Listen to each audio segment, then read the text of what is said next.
Hi, everybody. Welcome to Song Tripping. We're going to talk about Strawbs today, and I'm joined by a special guest, Jim, my old high school friend. We go all the way back to high school. Jim was like, I have to thank him. He's the guy who introduced me to Strawbs, and it's what a rewarding lifetime it's been with that music. So thank you for that, Jim. How are you doing?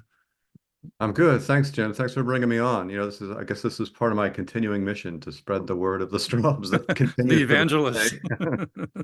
um, so we're going to talk about this album, Deadlines, which came out in 1978 in on Arista Records. It was the only Strawbs released on Arista, and this album never charted. I don't even think the singles they released charted. So it was a total flop. It immediately went to the cutout bins, and uh, a lot of us thought that was the end of the road. Like this was the last Strawbs album. They had started on the A&M label and had a great run of albums, and that this was their last A&M album, No Madness. And My then they favorite. came, your favorite, and then they came out with I guess since this came out in '78, Best of Strawbs. It It came was out that late. Huh. two disc compilation. So I'm assuming I don't know why this was by the time they were already on the Oyster label with these two albums, Yeah. Deep Cuts and Burning for You. And then they got dropped from that label, I assume, and then they went to Arista for this final one. This album maybe was to fill out like a contract obligation, or A&M was just trying to cash out. To Maybe. this Yeah, was it's a it's all great. A&M, all A&M releases, and it's fantastic. That's how I got to know all those albums. This You was know, the album you first lent me it's to the introduce me to Strawbs, yeah. and I loved it. I never actually had this until a number of years ago. You may remember we went to a record fair in Allentown, Yeah. and I manifested this album. Like I I was going to look for it, and I went. There was like hundreds of bins, and I went to the first bin, and about 25 albums in, I found it, near mint copy. So I was Yeah, like, it's a great introduction. yeah. Absolutely. So Jim, so what we're going to do, the purpose of this is a shootout video. So we've got the vinyl versus two CD versions. We've got the One Way Records CD version, which came out, and when did this come out? In the 90s? I forget. It I know was I bought it in the 90s. Yeah. it was early. It was like the first Strawbs album on CD. Like it's the first one I found anyway. I think there was a compilation out, an A&M compilation, but this I just stumbled on this. It's from Albany, New York, One Way Records. Right. And then so this was the first CD version. And then there was the one on Witchwood Records. You have that, I don't. I have Do you that. want to show it? Yeah, so this came out next. And was that a remaster or It's a remastered. Yeah, it sounds yeah, from what I could tell, it sounded exactly like the next one we're going to talk about. right? This is the a recent release on Esoteric on Cherry Red Records. I love their releases. They did a great job with the Procol Harum stuff. Yeah, And absolutely. it comes in a clamshell box with three discs. So the original album remastered, which you think is the Witchwood version, there's really no difference. Yeah, it's the same bonus tracks. It's the exact same CD, it Right. seems. And then you get a second disc of, I haven't even listened to this one yet. It's a BBC Radio 1 set, live Yeah, stuff. yeah, it's pretty good. Good. And then a DVD, which is this the just the video of what we get on CD too? Yeah, yeah, it's Okay. exact Yeah. same, but it's good. It's they must have touched it up or something because it looks fantastic, and it's really funny to see those guys in the 1977 garb. Yeah, I'm looking forward to watching that. There's a nice booklet that comes with this box set too, with some interesting liner notes. This album had an interesting history. Um, I didn't realize that Dave Cousins was basically ready to call it quits after Burning for You, and then he got talked back in. Met with Clive Davis from Arista, and it Yeah. sounded very promising. Like they spent a lot of time making this album. They recorded it in 1977. It was released in February of 78. And then it just totally flopped and went to the cutout bins. Yeah. Yeah. Clive Davis, he's the, guy behind American Idol. He's like a god in the, A mover and shaker, right? and he was just started this label and he's looking for acts and he flew Dave Cousins to New York and wined and dined him and they were all excited. Uh, but from what Dave Cousins, his opinion is like they, they trying to turn him into a pop act and they just weren't, and people didn't expect it, and that's his explanation.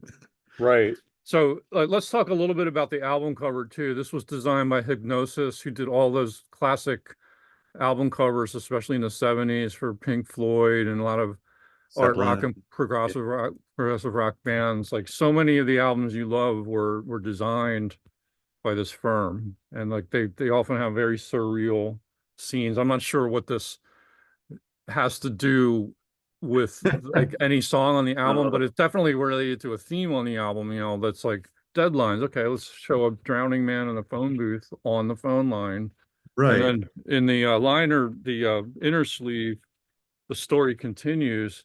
So right. here's on the other end of the line, they're like, oh, what's going on? Right. Um, they spent a lot of money on this. And it's like in the middle of nowhere, like there's the songs on the album about No Return and The Last Resort, and a lot of Right. wilderness. Joey and me, they're all going out into the wilderness. It's and they're here. This guy's gone out in the wilderness for some reason and tries to make a phone call. So there's your track list. No Yeah, Return, Joey Me, Seal with a Traitor's Kiss. I Don't Want to Talk About It, The Last Resort on side A. Time in Life, New Beginnings, Deadly Nightshade, Words of Wisdom. And it was produced by Jeffrey Lesser. yeah, and he's Who still around. He's winning awards for like a children Nickelodeon shows or something like that. And he did a Interesting. lot of famous stuff after the Strawbs. I was looking at his, Wikipedia page, and he's got a very active website. It lists all his wonderful work. Strawbs is kind of like a footnote. Like he's, Right. And he also produced the previous album, Burning for You. I guess Dave Cousins wasn't thrilled with the direction they were going in. yeah, Yeah. And so well, one final note about the album cover, just like uh, I was doing the research on Discogs and I realized that the UK version is a gatefold. So ah, I think I'm gonna have to try to find that yeah. because I would love to see this like spread out because Wow, I didn't that's know all that. one photograph. Yeah, I mean, that's got to look really cool. So I'm gonna well, one more that's what record to works. hunt for. Yeah, really. I got Uh, mine signed oh, by the four main guys who were still touring up until like 2019. that is Dave awesome. Kronk, Dave Cousins, Tony Fernandez, the drummer. They played up here in Rochester, New York. And when I moved up here like 15 years ago, I was like, oh, I'm never going to see the Strawbs again. And they came with me. They were very popular up here too. So what's your first acquaintance with this album? You bought it new back in the day, right? Yeah, yeah. Was it 77 or 78? I was trying to get that straight. 78 it came out, One February of of 78. them. Yeah. I was just having I don't know where I got the money, but I had some money and was had a stereo, and it was kind of growing up beyond Barry Manilow and the Monkees and stuff, and just the top 40 radio, and uh, really, I mean, we all of this to my brother who had No Madness. He had that one album and absolutely loved it, and so I think I I probably bought that A&M record, that best of the A&M best of at the same time or around the same time. I was like, oh, I got to buy Strawbs albums. So I just went to the record store looking for. So I knew nothing about the Strawbs. I had no idea that they were actually pretty popular in the Philadelphia area. At least 5 years earlier when my brother was listening to them. One of the only markets where they were popular. Yeah, yeah, the prog rock corridor, of of the U.S., like Yeah. Philadelphia, D.C., maybe Philly to Maryland to New York, and apparently it stretches up through Albany, Rochester, and Toronto. because they were pretty big in Canada too. Which might be why One Way Records issued this, because that's the address is a PO box in Albany, New York. Yes.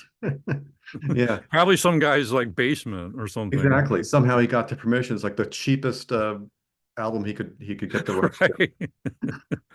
Right. Okay. But So yeah, so what did you think? You found it in the cutout bins, right?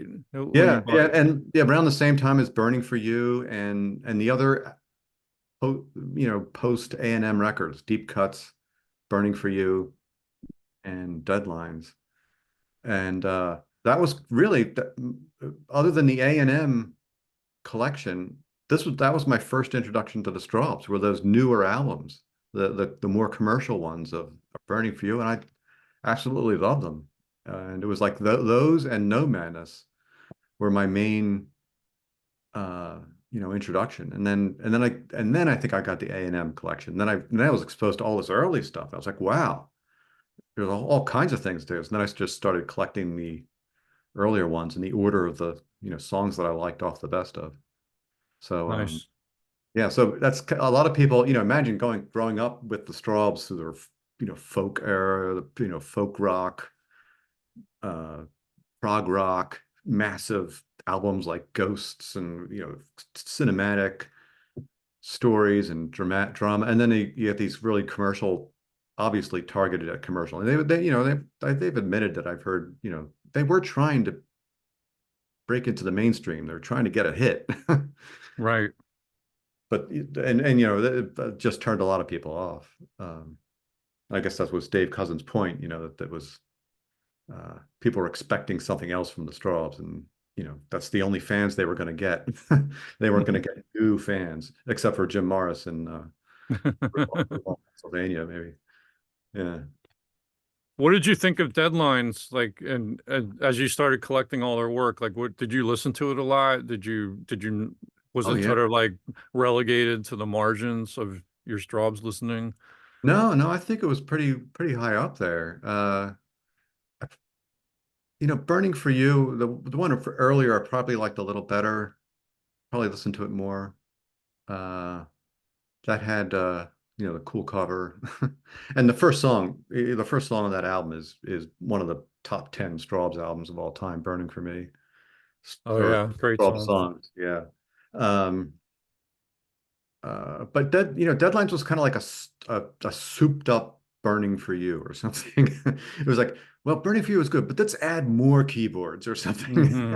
Let's get Right. Dave Lambert out in front more singing. So it's because it's the guitar player's the lead guitar player's voice on a lot of the songs on Deadlines, intentionally, apparently, persuaded by Jeffrey Lesser and Clive Davis, because he has a much more radio friendly voice, they thought. And it's yeah, sort of something like it was just it was almost like too much, you could say. Like, you can manage like Burning for You, but like Deadlines, like, whoa, like it's like a wall of sound. And but that's, look at this point, that's what I love about it. That's what makes it different than any other Strawbs album. It's just like it's a keyboard, you know, bonanza. Lots of keyboards, lots of guitar solos, a very sort of thick, mix. And Um, that'll come down to our evaluation. Yeah, that's yeah. right, How do you right. remaster something like that? Yeah. Yeah, so let's talk a little bit about the three versions. We got the vinyl, the one way, and the esoteric. So our methodology, talk a little bit about the gear you're like, how do you approach doing your comparative listening test? Yeah, I started, kind of modeling it after some of your earlier shootouts. I kind of started going song by song, and I've got the Project Carbon debut with an Odafone Red cartridge over there. That's going into a Marantz 1060 integrated amp.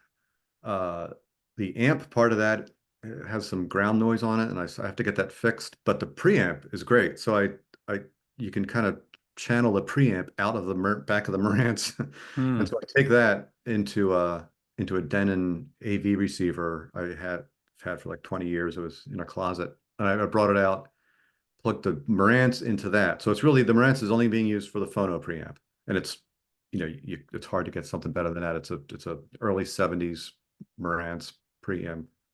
It's really warm and it's fantastic, especially for the vinyl. And then I've got I've got other things going into the Denon. But then the Denon, this is where the audio files might start dropping off. Is that from the Denon I go into a Sonos speaker, just that tiny speaker.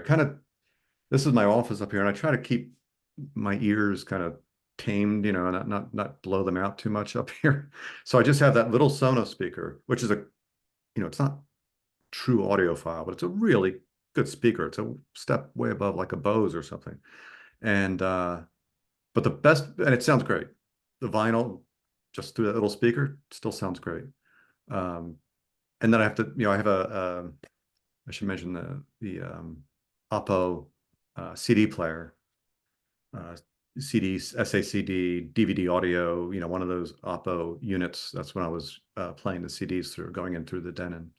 But then the best sound I get in my home stereo world is when I channel the Sonos. Sonos is a networked speaker system, so I can play over the entire house. I've collected Sonos speakers for the past 20 years or something. So it's that that when you it's the most greatest experience you can have listening to music is have the vinyl record going through the Sonos throughout the house. Streaming just doesn't compare to that. That's yeah. So that's my setup. And I listen to it in different scenarios. So I listen to I have some Grado headphones. So I listen to that through the Denon. Um, and then through the little speaker in the office, as well as booming out through kind of the 5.1 system in the family room. Wow. So it's that's how I did it. And I started going song by song, kind of following your kind of pattern with some other shootouts you've done. But then it got to the point where it's like, this is a album, and I Hmm. thought I'm just going to listen to the whole album, side by side, usually. Uh, Kind of like it's almost like comparing side A and side B to each other. And then Right. certain stood up, and as we go through it, there's certain songs that really stood out as good test cases that where the differences really came out. Okay. Let me just talk a little bit about my gear and methodology as well. So we actually have some pretty similar overlap. So I also have a Marantz, but mine's a Marantz model 1040 stereo from the 70s, integrated amp. And um also have an Oppo. So I don't know if we have the same model. We might. I think it's a 970 HD, and it plays SACDs and DVDs. Yeah. Um, and and then these Grado Prestige. I don't know if people can see SR80 Okay. E, or I can't. Yeah, I think SR80Es. Yeah. And so I listened through headphones. I listened through the speakers, and um, the speakers are ELAC debut speakers, and I tend to listen to like the whole album. Like even if I'm going to do track by track comparisons, I'll just listen to the whole album straight through on whatever given format. And I didn't do much track by track comparisons for this. Like it was pretty clear, like what you just got that overall impression of the format. Yeah. And I started with the vinyl, and then I went to I think the esoteric next, and then I did the one way for the Okay. first round, and then that was through speakers, and then I did headphones, and I Okay. listened to the esoteric in the car once too. Hmm. Uh, so and several times, and I also listened to the title stream through the headphones. But I didn't really hear much difference. The version on title is the esoteric Hmm. version, and I didn't hear anything like different versus the CD that's really too remarkable. They're And, basically like the same. and through Tidal, you're really getting the actual CD data, right? It's not like a lossless compression or something like that. Right, right. It's uncompressed CD quality, right? I don't think it's higher than that. I think it's a 16-bit. That it depends on Right. the record you're listening to. Right. But like Apple doesn't have the actual it's a Apple's lossless compression, which is really good. I mean, it Yeah. doesn't, but it's lossless. But you can tell. I mean, especially if you compare it to a vinyl record or something. So anyway, let's start with the vinyl and talk about impressions, your experience of the vinyl version. Yeah, I was surprised. I mean, this is the original. And you know, I back then I I tried to care for my records as best I knew how. Right. But you know, I was playing some crappy realistic turntable uh and I listened to records, you know, a lot. And I noticed especially the side two was more worn than side one because I think I would fall asleep to side two as a great closing sequence. So that was good for sleeping. So I often picked albums out and listened to them to fall asleep to. And actually, but I thought it was, you know, I could probably do better. So I went out and got that copy just a week ago. Oh, cool. So it looks like a pretty clean copy. But then I listened to it, and actually side one is worse on that copy. So I didn't go through comparing that version to my original version. I just listened to that once. But so yeah, my first impression was how great it sounded. Because I probably been listening to either the CD or the streaming it, you know, more often, you know, than pulling out the old record. So, uh, um, and just the bass was so surprising off of a thin little piece of vinyl. Just amazing how they produced that. I don't know any album from that era that had such low tones on it. Uh, uh, Shocking tones that I never heard before. You know, well, I heard them recently, but back in the 70s, I didn't have a system that could play those notes, so they weren't even there to me. So when I started hearing that stuff from the CD versions, I was like, whoa. So then going back to the original vinyl, where I never heard those tones, and oh, they're actually there, and they're like just came booming out of the speakers, shaking the shelf practically. It was a surprising, especially on Sealed with a Traitor's Kiss is the first one where that low bass note.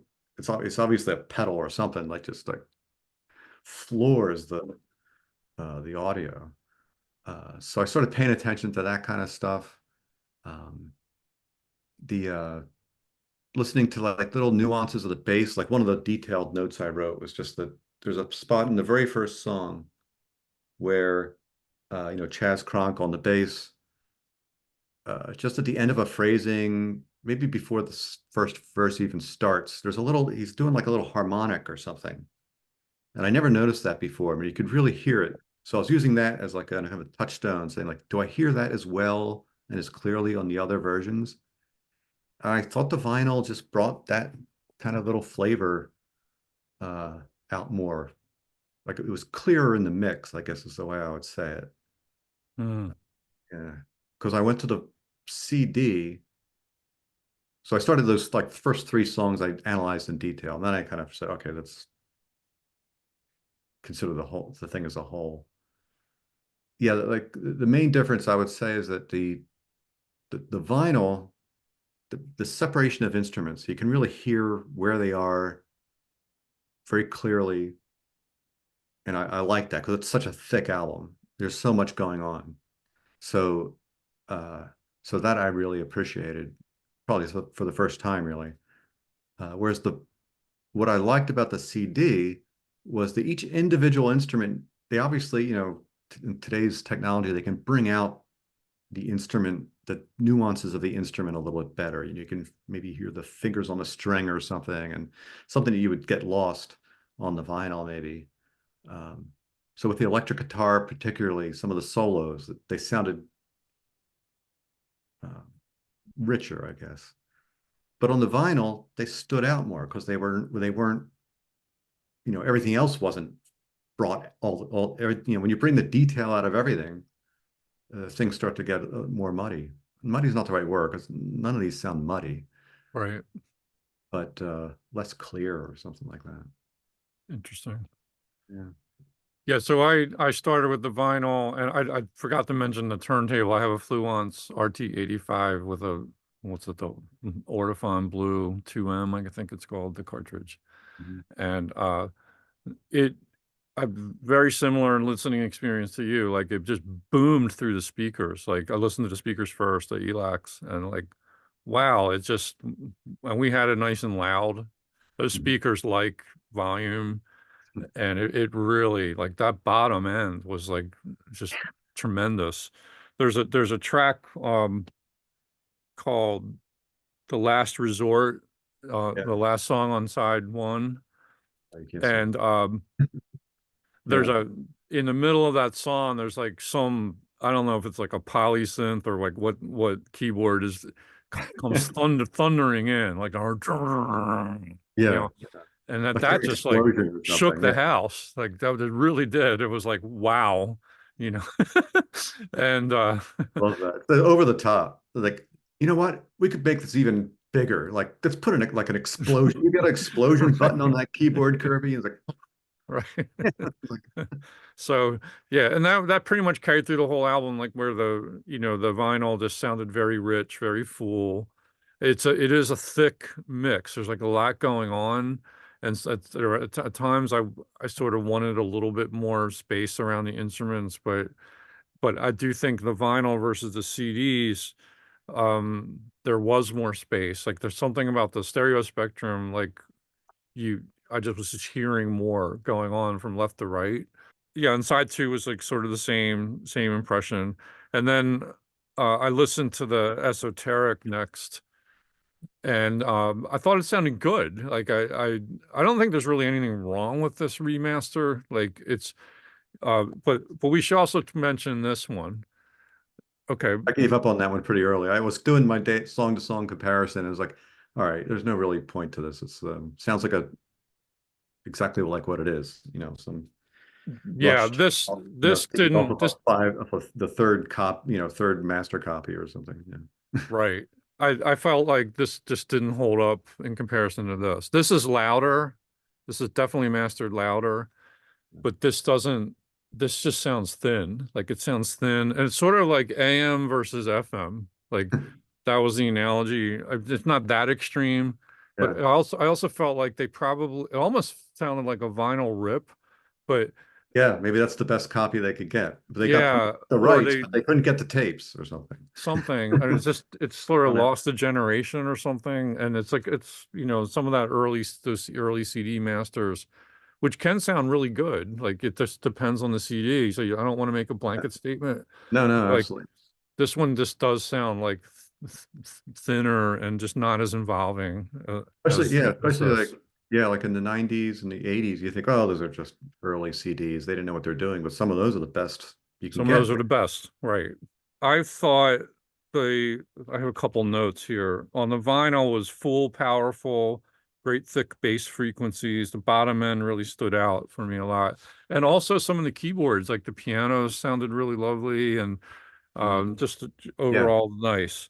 And yeah, then on the Esoteric, it was louder, it was pretty punchy. Um, and I sort of felt like the lead vocals on the remaster were somehow like a little bit receded somehow. But then I went back to the vinyl and listened to it again, and some songs I was hearing that too. I think that's just in the mix, like particularly on a couple of the ballads, like yeah, Sealed with a Traitor's Kiss. yeah. And Voice it's is way in the like back. his Yeah, lead vocals, like Dave's lead, like they needed to mix that differently. Like, it needed to yeah, be much more out in front. But yeah, yeah. Clearly, and I had trouble with that too. Like, which one is the voice clearer in? You think like, my comment about the character of each instrument, like maybe the voice had a little more to it, but it was still way back. right, I think it was it's probably the only songs where I thought I would might prefer the esoteric because the voice was just a little. In words of wisdom, the voice is so far in the back. I mean, you wouldn't know really, what he really was saying buried, really without the buried. lyrics. Yeah. And I Yeah. thought this was like a weird thing too. I guess it could be just my hearing, my bad hearing, but I felt like I could hear the snare drum better on the esoteric than Mm. on the vinyl. Like it just cut through a little bit more. Um, Yeah, I didn't. Sometimes the drums actually get lost on this album unless he's doing a fill. And Yeah, it's because there's so much going on with the keyboards and the guitars. yeah. Um, Tony. That's I love his drumming on this. This was his first album that he played on, and just just the fills. I mean, I could probably play every fill on the album because I've heard these songs so many times, and the fills are so tasteful and so unique at each point that I love that. But yeah, overall, maybe like even like the ride, is it a ride or a hi-hat? Maybe that kind of stuff got lost a bit. right. But I think that's mostly the mix and not like a format issue, like not a distinction between the formats. Yeah. So let's talk about winners and recommendations. Like what's your favorite version? What do you think if someone's interested in listening to Deadlines, which format should they get?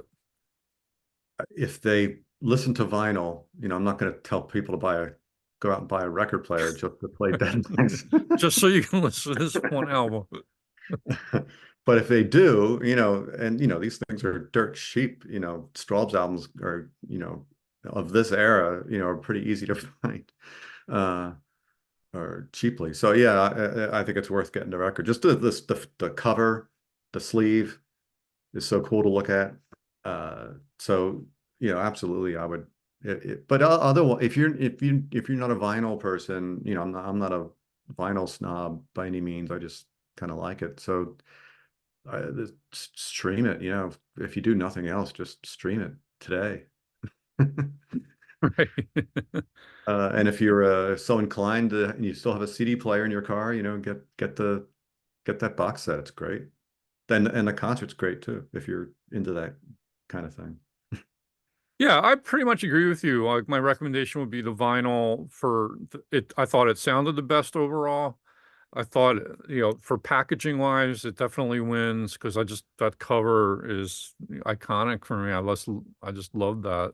And then uh, just you can just safely forget about this. The only reason I would do the one way is like if you found this in a dollar bin and you've never heard Strawbs before, yeah, okay, pick it up. But you're going to want to move on really quickly. And honestly, if you're streaming, you don't even need just stream the Strawbs.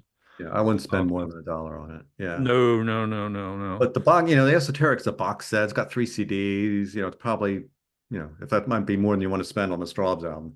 Yeah, if you're buying Just this pick up three. new, Yeah. I got this one used, but if you new, it's probably going to run you like 26 to $30 somewhere in that range. Okay. Depend, look for a sale on it. It does have that poster Oh yeah. in addition to which wasn't in my used copy, but you can show that to folks if you're into the ephemera like this. It's like a tour poster, right?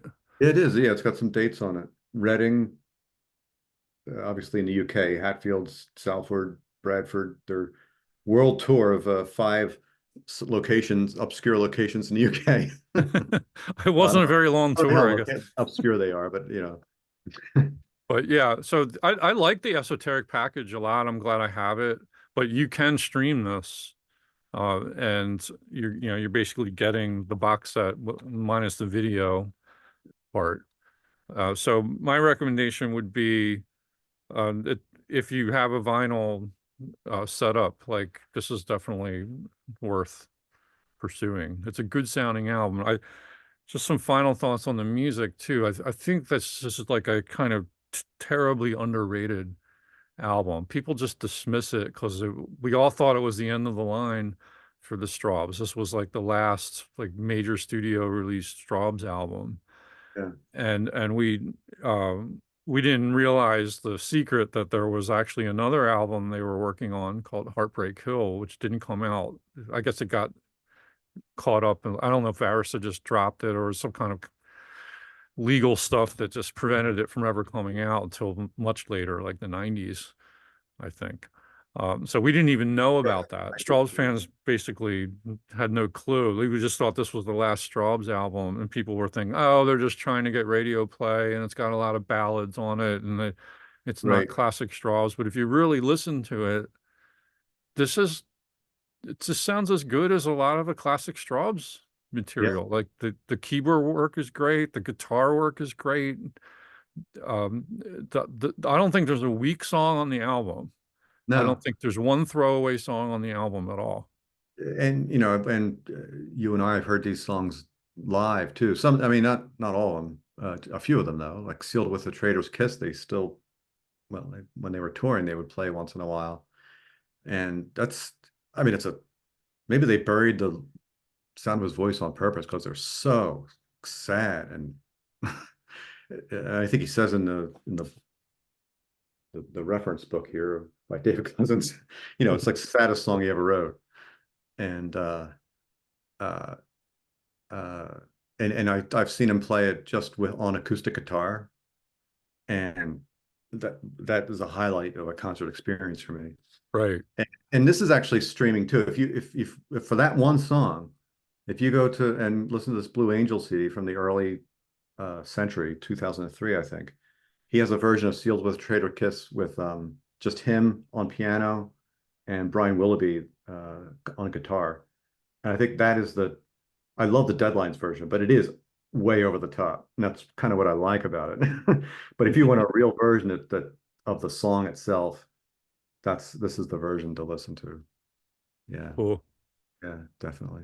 I think New Beginnings, I would say, I don't know, I call that the weakest. I would agree with that. I mean, I like it. It's just, but if I had to pick a weakest link, that would be it. Yeah, yeah. And It's I almost think they released that as a single. too singable or something. It's too catchy or something. And I think that was released as a single too. Mm. Which they didn't release the right singles for this album either. Like they released Joey and Me, Yeah, which is a nice song, but I great don't song. hear that as a single.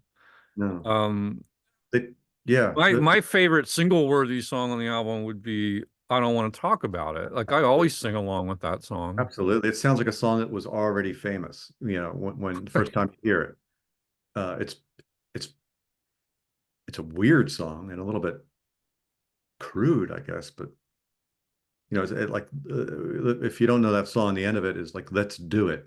Is Right. the end of the refrain. I don't want to talk about it. Let's do it.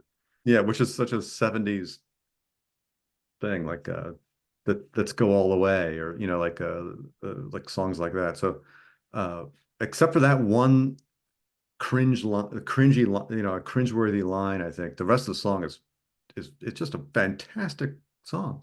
It's not a prog rock song unless you read the lyrics. The lyrics are dark. Right. They Right. start really, really flowery, and then they turn to like a woman in black that should hang her head in shame. And like, Right. I think in Dave Cousins' book, it says that's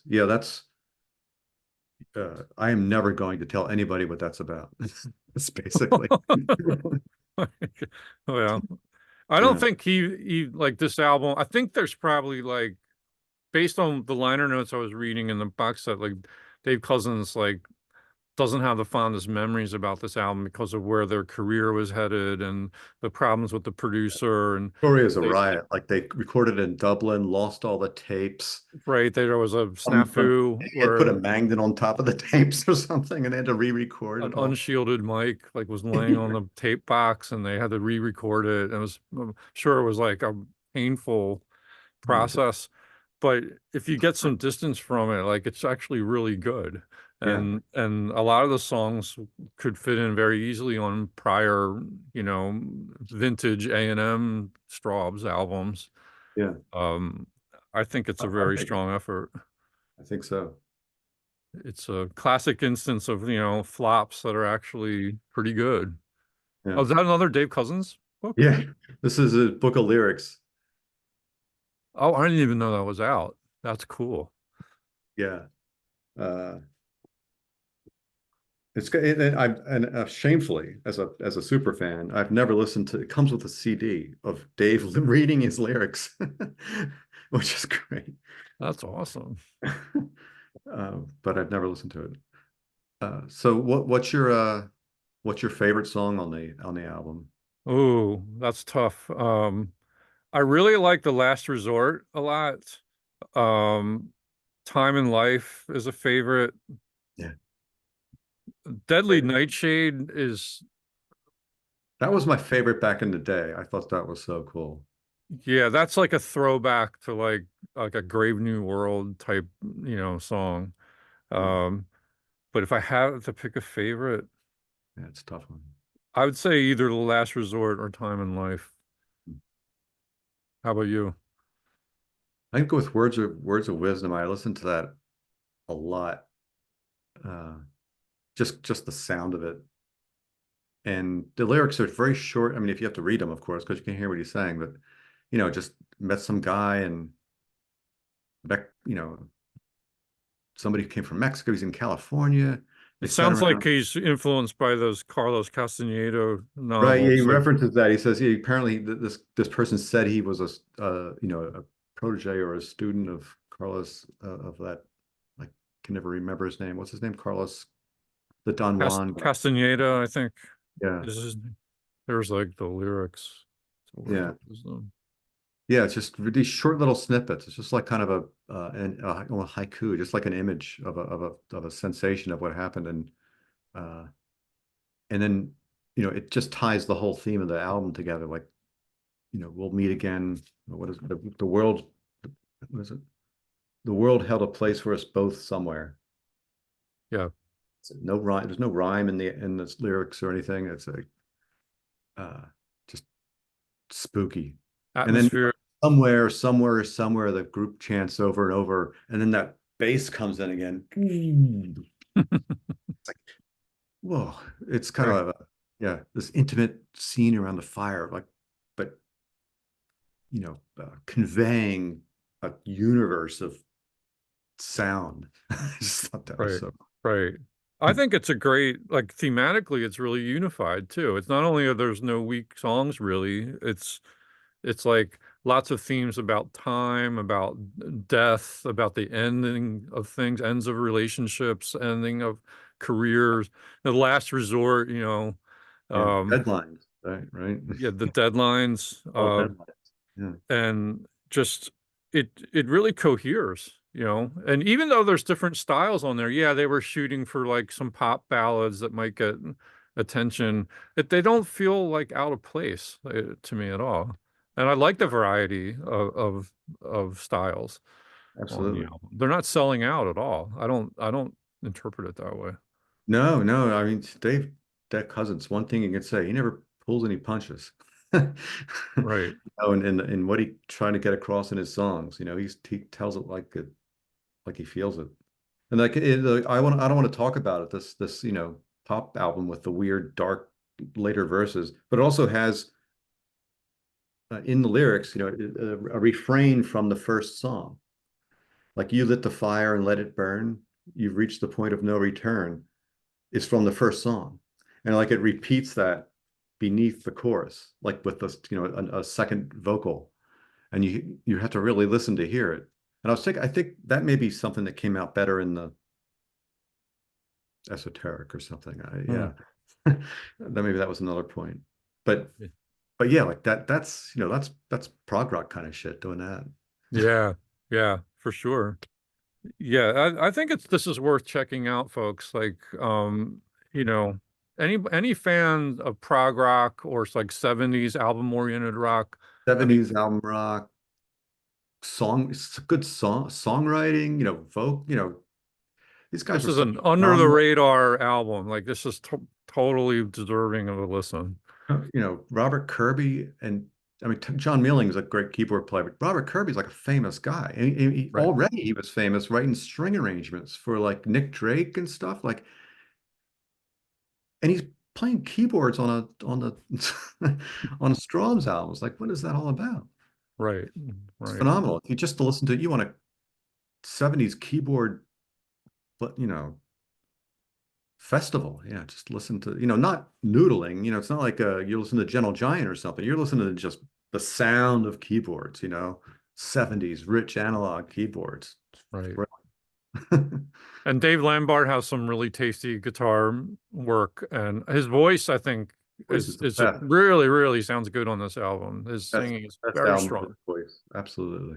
Yeah, And I think, they were right. Jeffrey Lesser was right. He had if they wanted a single to a new audience, it had to come from Dave Lambert, I think. I don't know. Sorry, Dave Cousins, if you're listening, but he knows. He mentions, like, no, no disrespect to Dave Lambert, but yeah, people wanted my voice because it's the Strawbs, but he says it's one of Dave Lambert's best vocals. Absolutely. right.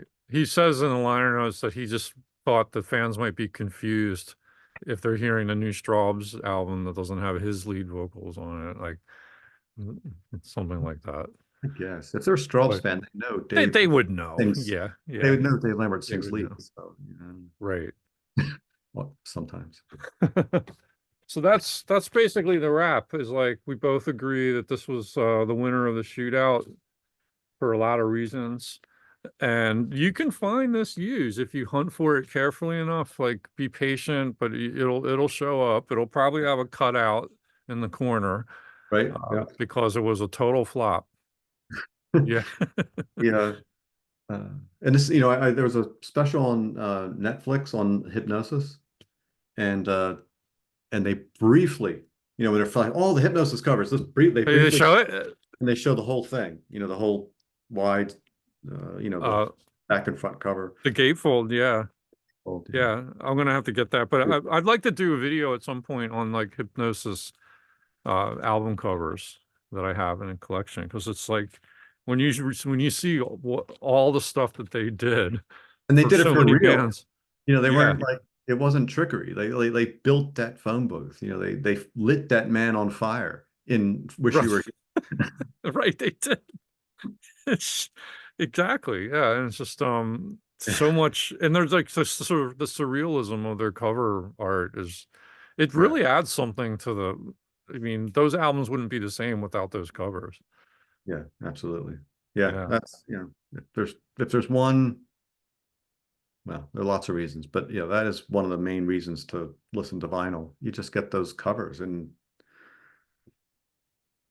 it's just a different experience. Like, we suffered all those years. We have to folding out the little booklets. Like, is this Right. supposed to mean something? What is this? Just give me the Right. picture. I should make one note about the esoteric though. I do like the bonus tracks a lot. There's some great acoustic Oh demos yeah, the on demos and here. stuff. Yeah, I They forgot. are really worth listening to. And there's a few songs that survived the Dublin sessions Right. as well. So that's, and but again, you can stream that if you don't want to buy the box set. You can certainly stream those songs. Yeah, some good stuff on there. The outtake that was actually recorded but not put on the album, Midnight. Yeah. That's a that's as raucous a Strawbs song as you'll ever hear. Apparently, the what was it? The Clash were recording Yeah. Enough Rope or something in the next studio over. So he was inspired by the Clash to write this, like, what he thought was a more punk type of song. Because the Strawbs can't do punk, and they shouldn't try, but they can definitely do angry and vicious. So Yeah, that has a lot of rawness to it. That's a good, it's called Midnight. Yeah. Yeah, I enjoyed that one a lot. And some of the guitars on the actual album, it it almost sounds a little bit like the Pretenders huh, guitarists, with the effect on the guitars, like sort of a little bit of a chorus yeah, effect, that kind of a jangly chorus. Like, he seems to be influenced by, I don't know, like when the Pretenders first album came out, but you can see that they're like, yeah. And the that Police, stuff was in the like, air. yeah, and Annie Summers kind of Yep. chorused sound. Yeah, yeah, you're right. But yeah, it's definitely worth your time. So we've waxed on for long. I think it's safe to say that like no one else in the world has listened to this album as much as we have in the last like 2 or 3 weeks. It's like it's like this, I'm we're in not the stopping now CD, either. and this will probably be the longest video about this album that anyone on YouTube is ever going to make. But it's worth it. Gonna make your mark in the world somehow. So you got to find a niche. That's it. Yeah. It's a really, really small one. But if anyone's out there wanting to know about deadlines, the algorithm might feed this to them, Right. and hopefully you'll enjoy what we have to say about it. Yeah. And And please leave a comment. yeah, comment, like, subscribe. We appreciate it all. Let me know if you have like a different take on which format you prefer. And I guess we'll wrap it up. Thanks, Jim, for joining me. Really, yeah. And Thanks for but we inviting me. I love this show. You know, I watch it whenever it comes out, and you always got cool things to say about the records and stuff. I love listening to it. thanks. I enjoy your comments too. We'll try to get you back on for the more reviews. Or 3 hour session on Burning for You or something. Right. Exactly. Right. Thanks, folks.